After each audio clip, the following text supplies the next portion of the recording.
여러분 질문 하나 드리겠습니다. 한번 대답해 보시죠. 하나님의 속도는 얼마나 될까? 아무래도 소리의 속도나 빛의 속도보다는 더 빠를 것 같죠.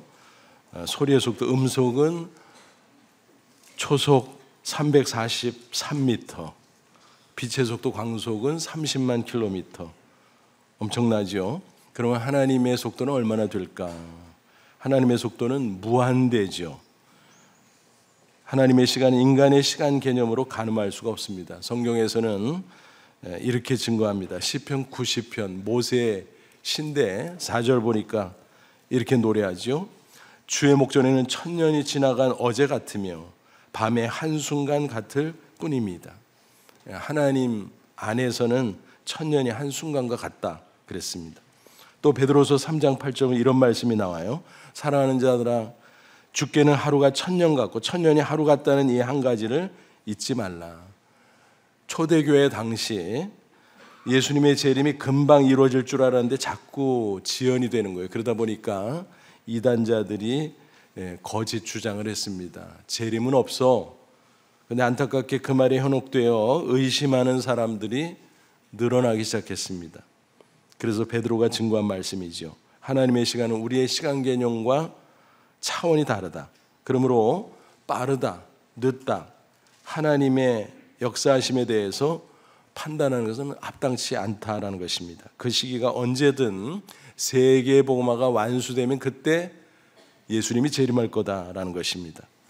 이런 조크가 있어요. 한 남자가 하나님과 대화했습니다. 먼저 이렇게 질문을 했습니다. 하나님, 천년은 얼마나 길죠? 그래서 하나님이 대답을 합니다. 내게는 1분쯤 되는 셈이지.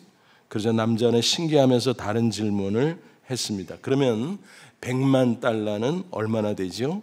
하나님이 즉시 답해 주었습니다. 내게는 1센트쯤 되지. 남자는 쾌재를 부르면서 요청했습니다. 그러면 하나님 제게 1센트만 주시죠. 그때 하나님이 선뜻 대답했습니다. 그래. 그런데 1분만 기다려. 무슨 말인지 눈치채셨죠? 그 남자는 한 방 먹었습니다. 1센트를 주는데 1000년을 기다리라라는 거지요. 하나님이 그 시간, 속도 이렇다 저렇다 인간이 함부로 판단할 수 없다는 것입니다. 흥미롭게도 어떤 신학자가 이런 말을 했습니다. 하나님의 속도는 시속 4km다. 여러분 이게 무슨 뜻일까요?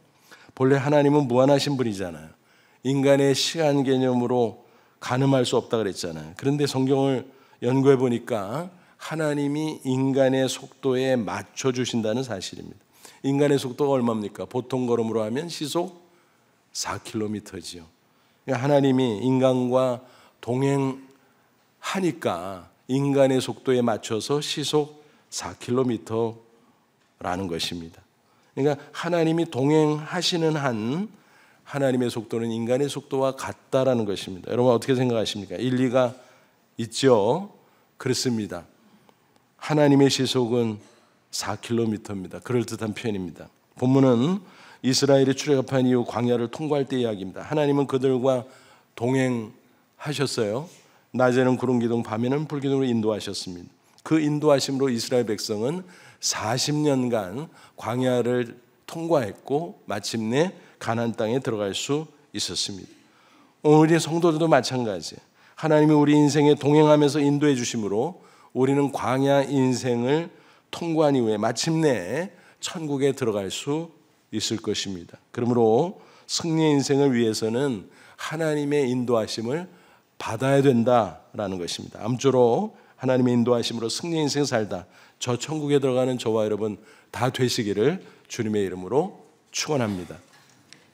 하나님은 이스라엘을 애굽에서 구원해 내신 후 광야에서 그들과 함께 동행하십니다. 그러면서 한 걸음 한 걸음 인도해 주시는 것을 우리가 볼 수가 있습니다. 따라서 하나님을 가리켜 이렇게 표현할 수 있을 것입니다. 시속 4km의 하나님. 인생은 마치 광야를 통과하는 것 같아서 흔히 광야 인생 비유적으로 표현하는 거 아니겠습니까? 광야의 특징은 어떻습니까? 길이 없어요. 모래로 가득하고 발자국을 남긴다 해도 잠시 후 바람 한 번 불면 다 사라져 버립니다. 어디가 어딘지 잘 몰라요.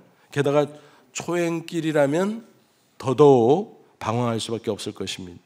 그리고 광야에는 온갖 위험이 도사리고 있습니다. 언제 어디서 무슨 일이 발생할지 전혀 알 수가 없습니다. 맹수가 나타날지 독충이 나타날지 강도가 나타날지 알 수가 없다는 것입니다. 그런 가운데 하나님이 동행하시고 인도해 주신다? 그것은 엄청난 축복이 아닐 수 없습니다. 본문 21절 보세요.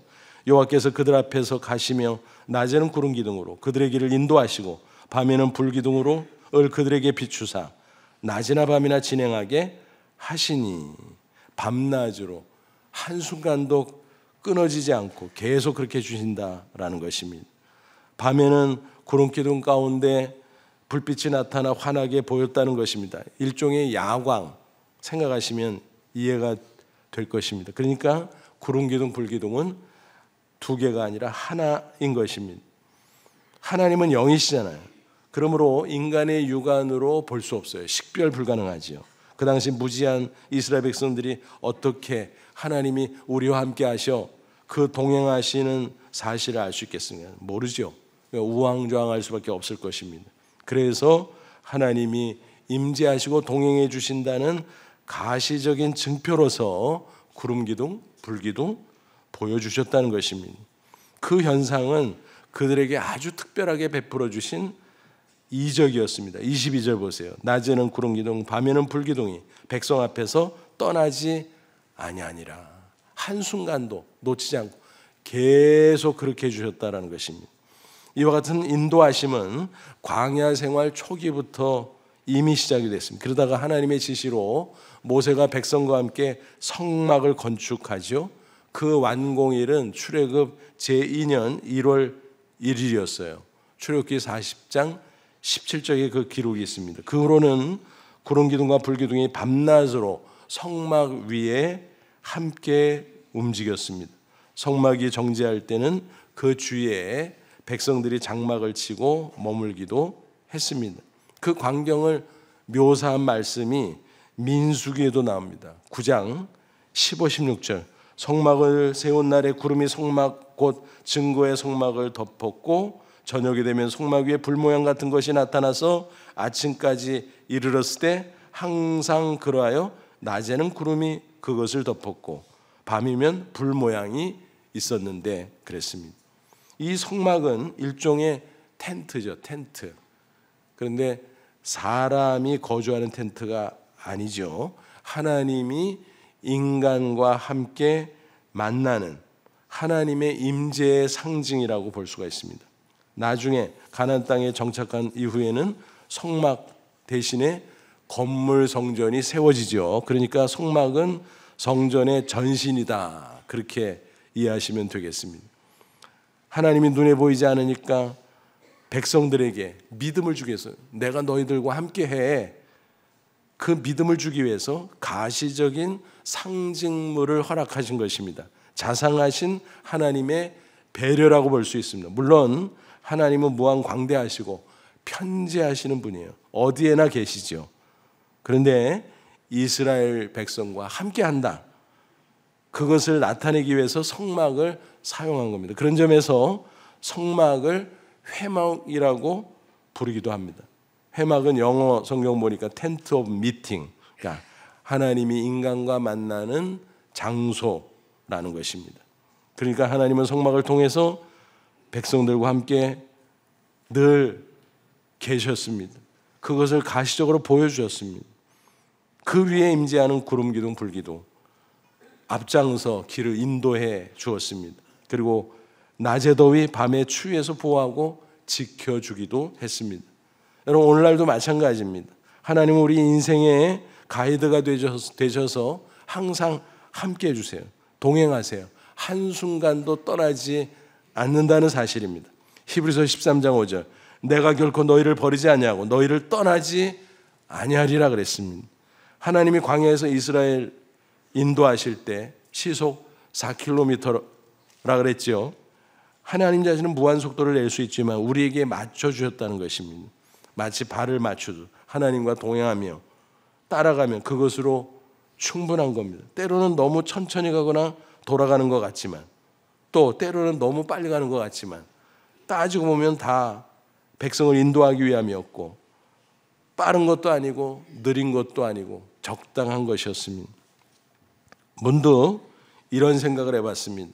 이스라엘 백성들은 참 좋았겠다. 눈으로 보면서 따라가기만 하면 됐잖아. 우리도 눈에 보이는 구름기둥 불기둥이 있으면 좋을 텐데. 근데 여러분, 이 생각은요 어리석고 부질없는 겁니다. 왜냐하면 요즘처럼 빌딩 숲에 사는 사람들로서는 오히려 불편해요. 거추장스러워요. 그거 어떻게 따라다닙니까? 다 가려서 보이지도 않죠.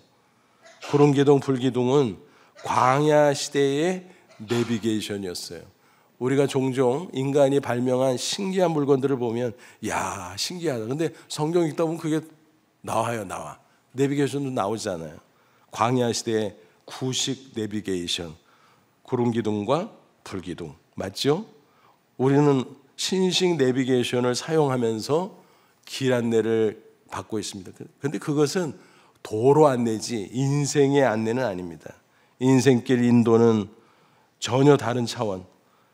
다행히 하나님은 신약시대 우리 성도들을 위해서 일반 내비게이션보다 훨씬 더 편리하고 훨씬 더 좋은 방식의 영적인 내비게이션을 허락해 주셨다는 사실입니다. 설명해 드릴게요.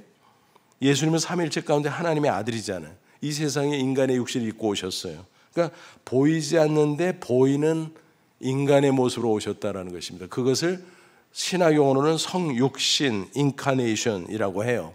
일반 용어는 뭐예요? 성탄이죠. 성탄. 예수님은 그 모습으로 33년가량 사람들과 함께 계셨어요. 그리고 사람들의 죄를 대속하려고 십자가에 피 흘려 죽으셨다가 부활하셨고 또 승천하셨습니다. 지상에 계실 때는 육신으로 사람들과 함께하면서 보이지 않는 하나님을 보여줬습니다. 그래서 그 당시 사람들은 예수님을 통해서 저분이 하나님의 아들이구나, 저분을 보니까 하나님 아버지도 알겠다, 그렇게 느끼고 확신하면서 살았다라는 것입니다. 그러다가 예수님이 부활하시고 승천하셨잖아요. 그때 뭐라고 말씀하셨나요? 지상명령을 주시고 맨 끄트머리에 약속으로 주신 말씀이 있어요. 마태복음 20장 28장 20절 볼지어다 내가 세상 끝날까지 너희와 항상 함께 있으리라. 여러분, 이 말씀을 물리적으로 해석하려고 하면은 도저히 이해가 안 돼요. 오히려 어처구니가 없죠. 그렇지 않아요? 예수님이 부활한 육신으로 쫙 올라가 승천합니다. 멀어져요, 점점. 그런데 항상 함께 있겠대요. 말이 돼요? 안 되죠. 그러니까 물리적인 이야기가 아닙니다. 승천하시지만 하나님 보좌 우편에 계시면서 지상에 성령을 보내주겠다고 약속하셨어요. 그게 오순절에 성취됐죠. 그걸 성령 강림절이라고 그러잖아요. 그 외에 삼일체 하나님이 성령을 통해서 믿는 성도와 함께 하는 거예요. 특별히 예수님이 함께 하시죠. 그래서 성령의 인도는 말씀을 통해서 이루어지는데 예수님이 함께 하신다는 사실 우리가 기억해야 됩니다. 그래서 예수님이 성령의 별명을 뭐라고 불렀어요? 보혜사, 곁에서 도와주는 분. 그러니까 광야 시대 불기둥 구름기둥으로 하나님이 시속 4km로 동행하시고 인도하셨던 것처럼 보혜사 성령님이 동일하게 그렇게 동행하시고 인도하신다라는 거예요. 그런데 흥미로운 것은 보혜사라는 별명 앞에 수식어가 붙어 있어요. 뭐죠? 또 다른 보혜사. 영어 성경은 another라는 수식어로 번역을 했습니다. 뭐예요? another는 하나가 있는데 동일한 또 하나.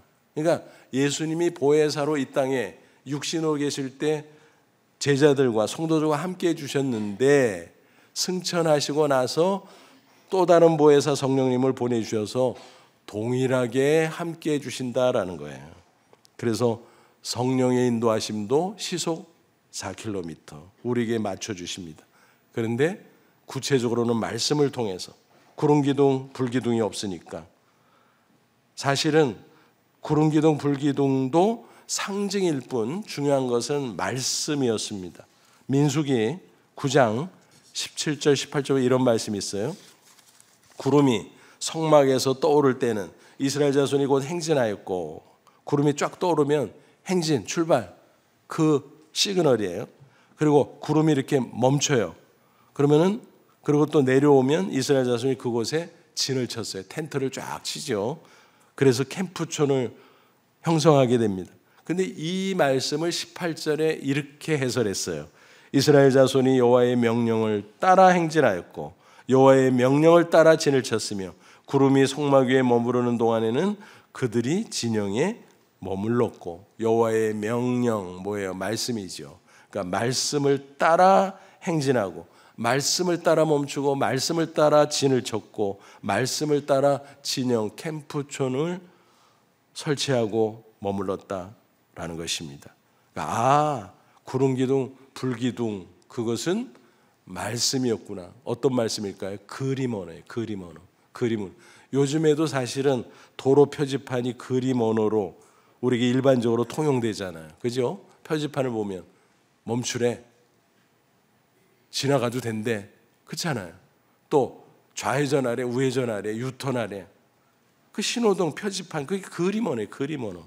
그래서 광야 시대에 그림 언어로 구름 기둥, 불 기둥, 구식이지만 내비게이션으로 주셨다라고 하는 것입니다. 그래서 이스라엘 백성들은 광야에서 말씀을 깨닫고 말씀대로 순종함으로 하나님의 인도하심을 받았다라는 것입니다. 그래서 바른 길을 찾아갈 수 있었던 것입니다. 그러므로 오늘 우리에게도 마찬가지, 구름 기둥, 불 기둥 없어도 괜찮다는 것입니다. 오히려 더 좋아요. 말씀만 있으면 되는 것입니다. 성령께서 말씀을 통해서 우리에게 인도해 주시는 것입니다. 우리에게 성경이 있는데 그 안에 기록된 하나님의 말씀, 그 말씀이 우리의 인생을 인도해 주십니다. 시편 119편 105절, 주의 말씀은 내 발의 등이요 내 길의 빛이니이다. 그러니까 마치 등불처럼 말씀이 나를 인도해 준다라는 것입니다. 어떻게 이게 가능해요? 성경은 인간이 기록한 거지만 인간 혼자서 기록한 게 아니에요. 성령이 영감을 주셔서 하나님의 뜻을 그대로 반영하도록 기록한 겁니다.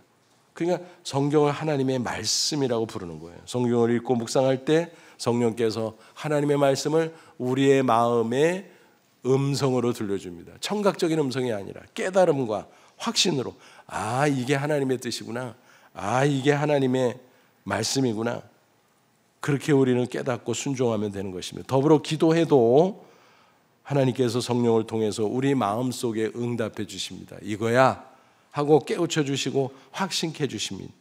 그래서 우리는 바로 그 하나님의 말씀대로 순종하면서 따라갈 수 있다라고 하는 것입니다. 그러니까 하나님이 우리에게 함께 해주시고 말씀을 주시고 성령으로 인도해 주시고 기도 가운데 또 성령으로 함께 하시고, 여러분 이것보다 더 큰 축복이 어디 있겠습니까?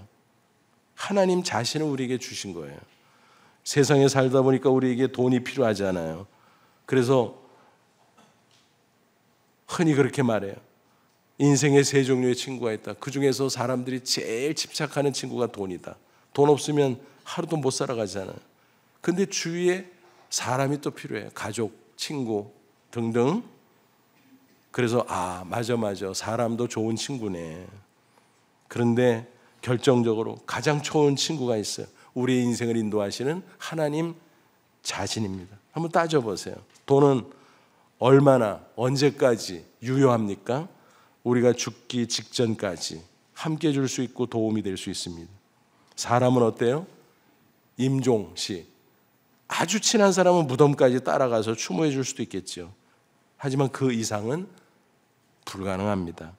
하지만 하나님은 어떻습니까? 임종 때도 또 그 이후에 무덤에서도 그 이후에 영원 무궁토록 천국에서 우리와 함께 주시는 것입니다. 지금부터 영원까지, 지상에서 천국까지. 게다가 친절하게 성령을 통해서 또 말씀과 기도를 통해서 우리의 발걸음에 맞춰서 시속 4km로 동행해 주시니 얼마나 좋은 친구냐라는 것입니다. 그 친구가 우리의 인생을 승리케 해주시는 것입니다. 감리교의 창설자인 존 웨슬리가 임종할 때 남긴 명언, 이런 말이 있어요. 가장 좋은 것은 하나님께서 우리와 함께 하신다는 사실이다. 그는 평생 하나님과 동행했고 하나님의 인도하심을 받아 승리할 수 있었습니다. 18세기 영국과 세계에 지대한 영향을 끼친 위대한 생애를 살아낼 수 있었습니다. 그런데 하나님의 임재와 동행을 체험하기 전까지는 형편없는 실패의 삶을 거듭했습니다. 그가 미국 조지아에 선교사로 갔었는데 처참하게 실패했습니다. 2년 만에 참담한 심정으로 귀국할 수밖에 없었습니다. 그때는 배를 타고 다니던 시절이잖아요. 귀국길에 승선했는데 큰 풍랑을 만나게 됐어요. 너무너무 무서웠습니다. 그러지 않아도 마음이 처참했는데 참담했는데 큰 풍랑까지 만나서 목숨의 위협까지 당하니까 너무너무 불안하고 두려웠습니다. 그런데 한켠에 보니까 모라비안 교도들이 삥 둘러 앉아서 침착한 모습으로 찬양하고 기도회를 하는 거예요. 아니, 저 사람들은 무섭지도 않나? 너무너무 궁금했습니다. 다행히 몇 시간이 지나서 큰 풍랑이 잦아들었는데 그 중에 한 사람에게 다가갈 수 있었습니다. 그리고 질문했습니다. 당신들은 두렵지 않았소? 그가 이렇게 대답했습니다. 아니, 두렵긴 뭐가 두려워요? 전능하신 하나님이 우리와 함께 하시는데. 맞아. 나도 하나님을 믿고 저 사람들도 하나님을 믿는데 무슨 차이지?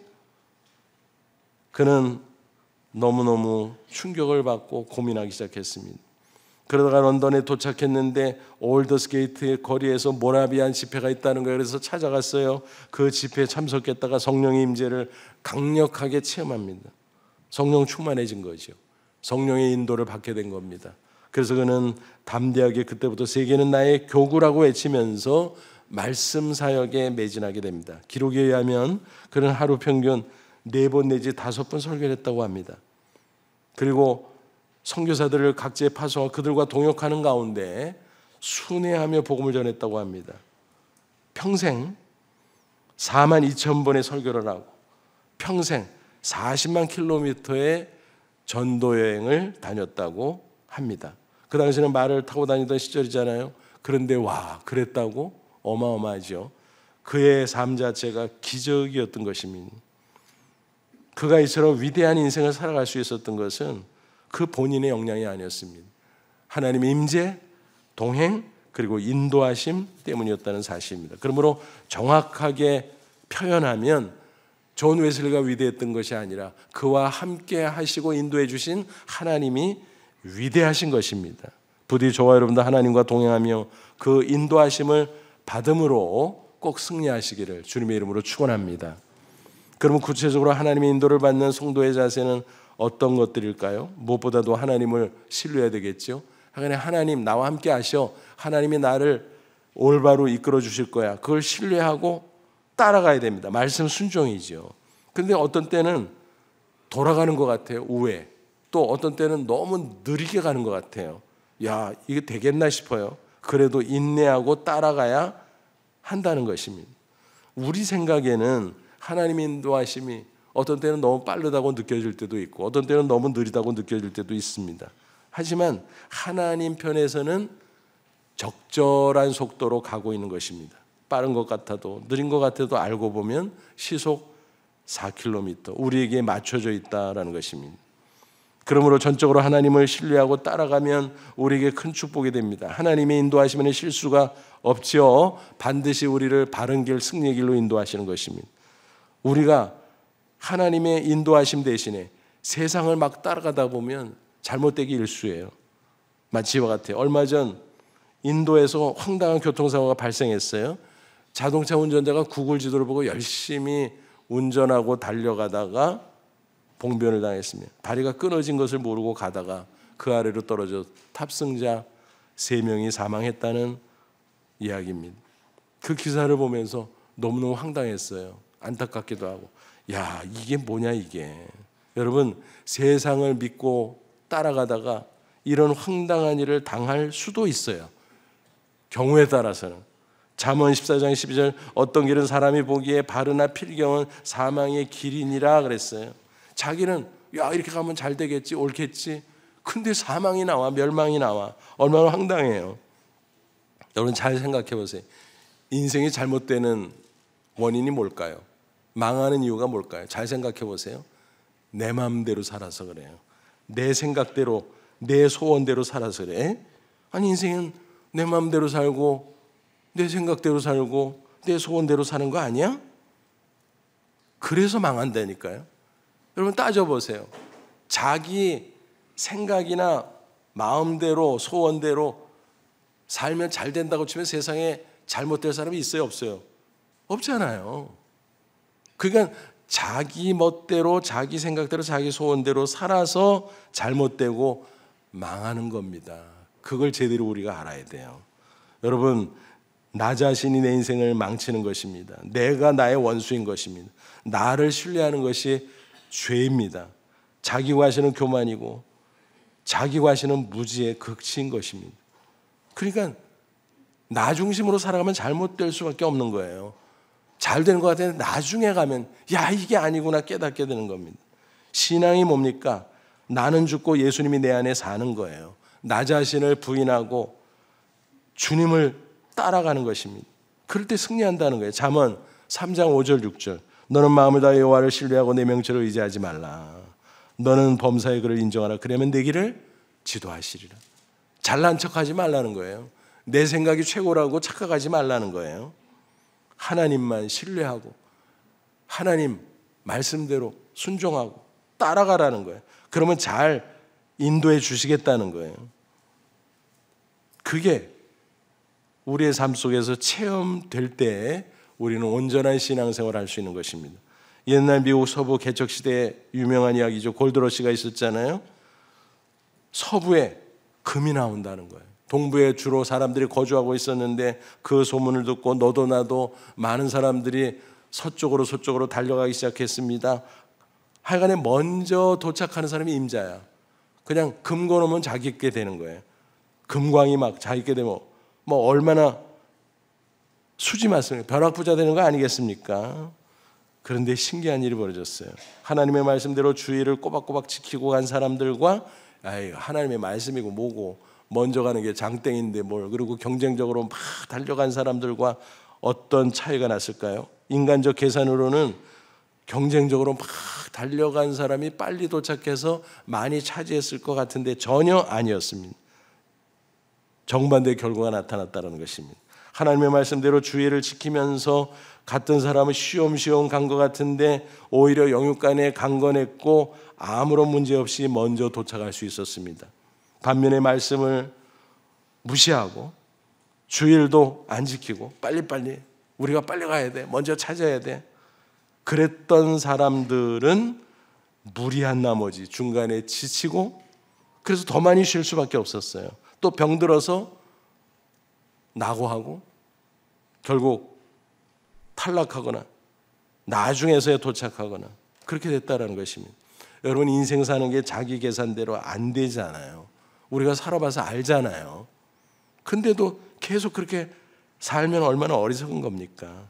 오직 하나님 신뢰하고 하나님 말씀대로 순종하는 게 하나님의 인도하심을 받는 비결이고, 그래야 승리의 인생이 펼쳐질 줄로 믿습니다. 그게 인생의 상책이에요. 근데 때로는 이럴 때가 있어요.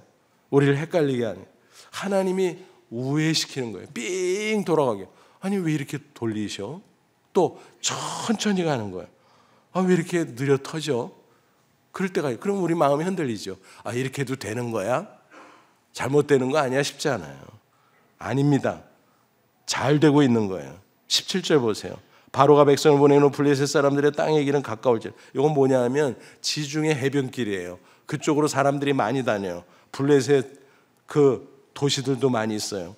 그러니까 도로가 비교적 양호하고 사람들도 많고 뭐 편리한 것도 많고, 그리고 가나안 땅에 가는 거리가 직선 코스가 가까워. 근데 하나님이 뭐라 그랬어요? 하나님이 그들을 그 길로 인도하지 않고 뭐야? 그거 어디로 인도한다는 거야? 18절 보세요. 그러므로 하나님이 홍해의 광야 길로 돌려 우회시켜 삥 돌려 이 백성을 인도하시며, 뭐야 이거는? 홍해 쪽 사막 시내 광야 방향이죠. 사막을 통과시키는 겁니다. 그리고 홍해 바다가 가로막고 있는 방향이래요. 그거 뭐야? 홍해 바다 어떻게 됐어요? 마른 땅처럼 갈라주셨잖아요. 통과할 수 있었잖아요. 그러니까 하나님이 잘못된 길로 인도하는 게 아니에요. 삥 돌아가도 우회시켜도 느리게 가는 것 같아도 다 하나님에게는 생각이 있고 뜻이 있는 겁니다. 하나님의 생각과 인간의 생각이 다를 뿐이에요. 인간의 생각에는 야 그게 편하고 직선 코스니까 빨리 가고 좋은데 좋기는 뭐가 좋아. 하나님은 무슨 생각했어요? 그쪽으로 가다가 블레셋 사람들과 충돌해서 전쟁이라도 터지면 이스라엘 백성들이 겁을 집어먹고 유턴 다시 애굽으로 가요. 그럼 뭐 하려고 출애굽했어? 그렇잖아요. 그러니까 하나님이 알아서 인도한 거예요. 알아서. 하나님이 느리게 이끄시는 것 같지만 그래서 우리가 손해볼까? 전혀 아닙니다. 전혀 아닙니다. 오히려 잘 되는 경우가 많아요. 하나님이 섭리하시기 때문에 타이밍을 맞춰주기 때문에. 그래서 갈라디아서 6장 9절 뭐라고 말씀하죠? 우리가 선회가 돼 낙심하지 말지니 포기하지 않으면 때가 이름에거든요. 때가 이름에. 영어 성경 보니까 뭐라고 번역했네? At the proper time. 뭐예요? 가장 적절한 때에 타이밍 맞춰서 잘해주신다라는 거예요. 그러므로 느리게 가는 것 같아도 하나님이 인도하시는 게 맞다면, 우회해서 가는 것 같아도 돌아서 가는 것 같아도 하나님이 인도하시는 게 맞다면, 말씀대로 순종하고 따라가는 게 맞다면 걱정할 필요가 없다는 것입니다. 하나님의 때가 있는 거예요. 하나님이 적절하게 해주실 것입니다. 대표적인 케이스가 요셉 경우잖아요. 그가 감옥에 갇혀있을 때 얘기잖아요. 고위관리 출신, 떡 굽는 관원장, 술 맡은 관원장, 왕에게 밉보여서 잘렸어요. 감옥에 들어왔으니까 얼마나 불안해요. 왕이 빈정상하면 이제 끌려가서 처형당할 수도 있는 거예요. 그런데 꿈을 꿨어요. 각각. 너무너무 불안했어요. 안색이 안 좋은 걸 보고 나리들 왜 그래요? 꿈을 꿨는데 뭔지 몰라서 불안해서 그래. 얘기해 보세요. 내가 해석해 드릴게. 각각 해석해 줬어요. 그 해석대로 떡 굽는 관원장은 끌려가서 처형을 당했어요. 술 맡은 관원장은 추록하고 복직이 됐어요.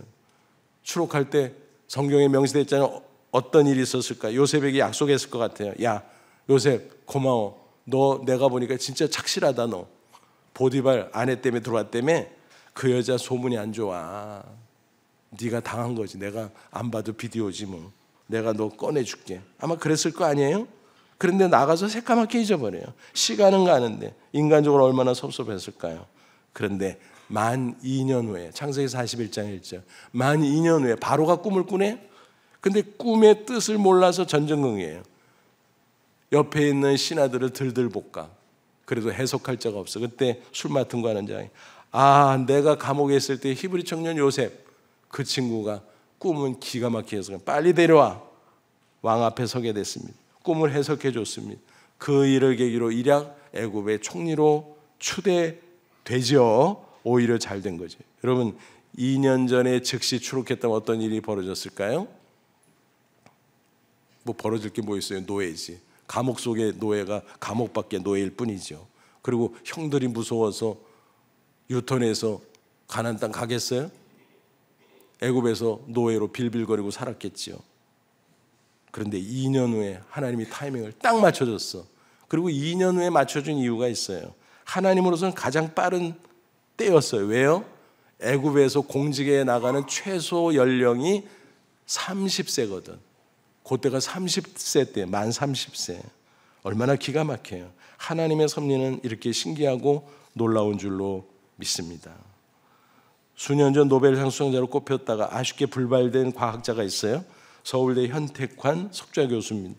그분은 대학생 시절 CCS 성경 공부를 하다가 살아계신 하나님을 만났습니다. 그 후로 말씀과 기도를 통해서 성령의 인도를 받는 방법을 터득하고 성장했습니다. 하지만 인생이라는 게 광야 인생이잖아요. 항상 어려운 일이 있잖아요. 막막할 때가 있잖아요. 미국 유학 시절 박사과정 중에 있을 때 아무리 열심히 해도 연구 결과 나오지 않는 거예요. 과학자들은 연구 결과 나와야 논문을 쓸 거 아니겠습니까? 그러니까 얼마나 괴로워요. 마치 머리를 콘크리트 벽에 찢는 것처럼 고통스러웠습니다. 미래가 암담하게 느껴졌습니다. 야, 내가 어떻게 되려나. 그래서 너무너무 안타까운 마음으로 울부짖으며 하나님 앞에 기도했는데 말씀 가운데 하나님이 음성을 들려주는 거예요. 마음속에. 야, 염려하지 마. 내가 다 준비하고 있으니까. 그 후 집중해서 하는데 잘 풀렸어요. 논문도 여러 편 쓰고 박사학위도 받고 서울대 교수로 임용 지원을 하게 됐습니다. 근데 흥미로운 것은 기준을 보니까, 평가 기준을 보니까 직전 3년 동안 쓴 논문만 제출하라는 거예요. 그전에는 쓰지도 않았어. 쓰지도 못했어. 그때 집중적으로 좋은 논문을 많이 썼어. 그래서 임용됐다는 거예요. 얼마나 신기하고 놀라워요. 처음에 막 쓰다가 뒤에 못 썼다면 안 되는 거예요. 근데 처음에 못 썼는데 뒤에 막 잘 썼어. 그러니까 된 거죠. 하나님이 하시는 일이 이렇다는 것입니다. 또 그분이 전공을 바꿨어요. 나노. 그리고 나노 최고의 과학자가 됐습니다. 그런데 주변에서는 아니 왜 바꿔 그거로, 전공 바꾸는 게 쉽지 않잖아요, 공부하다가. 그런데 바꾼 거예요. 어떻게 해요? 말씀과 기도 가운데 하나님이 인도해 주셨거든요. 그게 주요했던 거죠. 그분은 신앙의 맛을 아는 거예요. 야, 살아계신 하나님 인도받는 게 이런 거구나. 그래서 그렇게 바쁜 와중에도 매주 말씀 기도 찬양을 나누는 모임을 이끌고 있습니다. 제자들, 그 모임의 이름이 흥미롭게도 코람데요. 하나님 앞에서 바로 살자. 하나님이 인도하는 대로 따라가자. 그런 겁니다. 그분의 간증을 들으면 때로는 우회하고 느리게 가는 것 같은데 사실은 잘 가고 있는 것이고 사실은 빠르게 가고 있는 것이었다는 사실입니다. 여러분, 우리 인생은 광야를 통과하는 것과 비슷해요. 어디로 가야 할지 모를 때가 많죠. 예상 못한 위험을 만날 때도 있죠. 하지만 우리의 발걸음에 맞춰주시는 시속 4km의 하나님이 계시기에 얼마든지 승리할 수 있다는 사실입니다. 아무쪼록 구름 기둥과 불 기둥보다 더 좋은 말씀과 기도를 통한 하나님의 인도를 받으면서 승리하고 또 승리하다가 저 천국에 들어가는 저와 여러분 다 되시기를 주님의 이름으로 축원합니다. 기도하겠습니다. 잠시 기도할 때 하나님, 시속 4km의 하나님, 살아계신 하나님, 나와 동행하시고 내 인생길을 인도하신 하나님 감사합니다. 구름기둥, 불기둥 내 눈에 안 보여도 말씀과 기도 가운데 성령을 통해서 하나님의 음성을 들려주시고 순종하고 따라가면 빠르든 느리든 결국은 승리케 해주시는 것을 감사합니다. 승리의 인생 살게 하옵소서. 그러다가 기쁨으로 천국에 당도하는 저희들 되게 하옵소서. 다 같이 간절한 마음으로 잠시 기도합니다. 하나님 아버지 은혜와 사랑을 진심으로 감사합니다. 이 시간 주의 말씀으로 우리를 새롭게 하시고 축복하시니 감사합니다. 영광 받으시고 주 안에서 승리하며 나아가는 저희를 되게 하옵소서. 시속 4km로 내 인생길을 인도하시며 바른 길로, 축복의 길로, 승리의 길로 인도하심을 감사합니다. 우리는 무조건 주님만 신뢰하며 무조건 주님의 말씀대로 순종하며 끝까지 인내하며 따라가게 하옵소서. 그래서 승리의 인생을 살다가 저 천국의 기쁨으로 당도하는 아름다운 주의 백성들 다 되게 해 주시옵소서. 예수님의 이름으로 기도하옵나이다. 아멘.